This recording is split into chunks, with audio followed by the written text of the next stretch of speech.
Well, hello, hyperspace. My name is Davontos, and it's time to get hyped because this is going to be one of the best Modern Warfare videos you've ever seen. So, quite a while back, I mean a really long time ago when I used to play Black Ops 3, I left up a video saying how to always win in Treyarch's Nuketown, which is basically set up camp in a certain spot, map, specific house, get your MGs, get your sentry guns, just camp there, and you're gonna get tons of kills, and you're probably going to win the game because you've got all those kills. Well, there happens to be another spot in Modern Warfare's famous, war zone called Crash. Now, this map, Crash, it's not this map you're watching right now, but there's another map called Crash, and it's basically this game's version of Nuketown. It's very hectic, full of explosions, and everybody loves it. And there's a special spot on Crash that you can camp and get a lot of kills, probably win the game. I know these videos got mixed emotions. Some people hate it because they think I'm spreading the camper hate and all that stuff. Some people love it because they do want to camp and get all these kills, but I mean, hey, anything that helps out the community and anything that makes the game a little more interesting, and that includes campers, because back in the old days, camping was a thing. And this is an old school Call of Duty, so let's try to make it as old school as possible, shall we? Let's get right into this.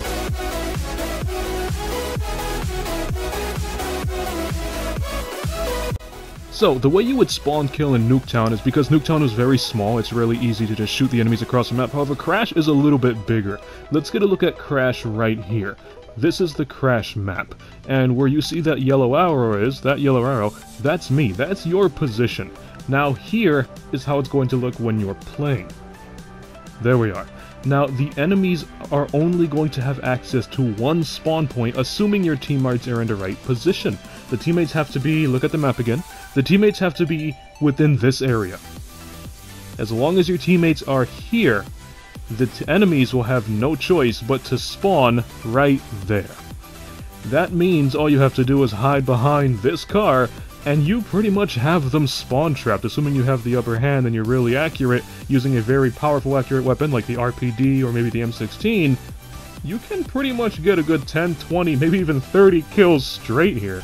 And the enemies, the only way to take you out is basically by jumping you or by throwing some grenades. So it's not as effective as Nuketown, however you can still spawn trap and spawn kill using this method. Now I'm pretty sure there are other parts and other maps in Modern Warfare Remastered because, this is old school and the spawns aren't so great, but this one here in Crash is the most noticeable. So as long as you're staying behind that car, you can duck behind the car to reload your MG if you're using that, and if it's an M16, you don't really need that much cover to reload, but as long as you're staying behind that car, you have to keep an eye on the broken fence to your right, because sometimes they try to sneak through there, and you gotta keep an eye on that blue building to your left. As long as you keep watching those two spots, the enemies will have no other place to spawn, meaning you're basically spawn killing them. And there's another map in, there's another spot in, I forgot what map that was, it's basically the airfield?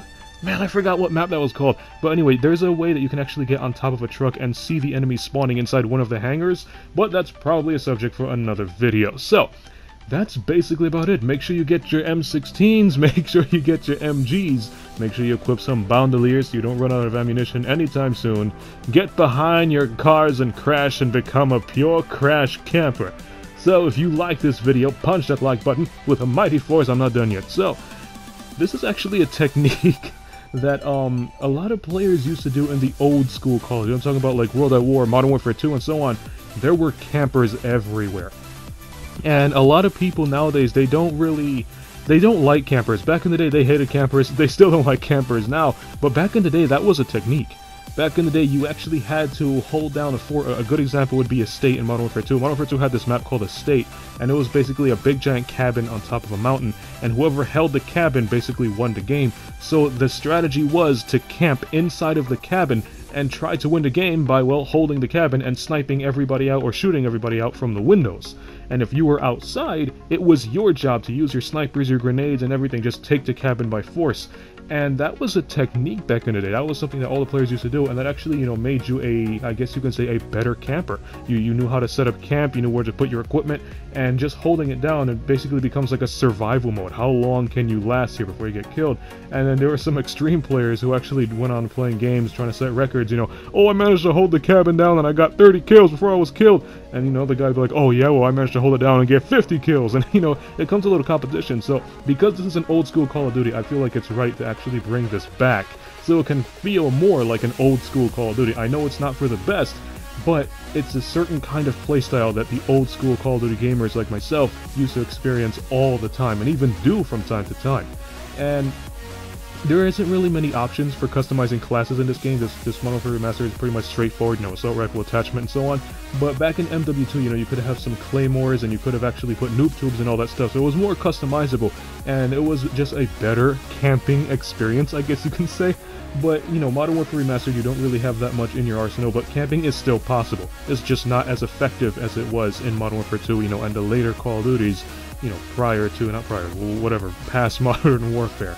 So, camping in games like Black Ops 3 and Infinite Warfare, they're much more difficult than they were in the old school Call of Duties. It's still possible, as I said in my Nuketown video, but I feel like the jetpack CODs, it's just not as fun as it was in the old school, at least camping-wise. So, if you like this video, now I'm done. If you like this video, punch that like button with a mighty force. You can follow me up on Twitter at Davontos, man. Remember, stay behind your cars with your M16s or your MGs. Spawn traps, spawn camp, and just make everybody on the enemy side angry. And show them your old school techniques that all the OG COD gamers used to do. You can follow me up on Twitter at Davontos, man. And as always, I'll see all of you in the next video. Have a nice day!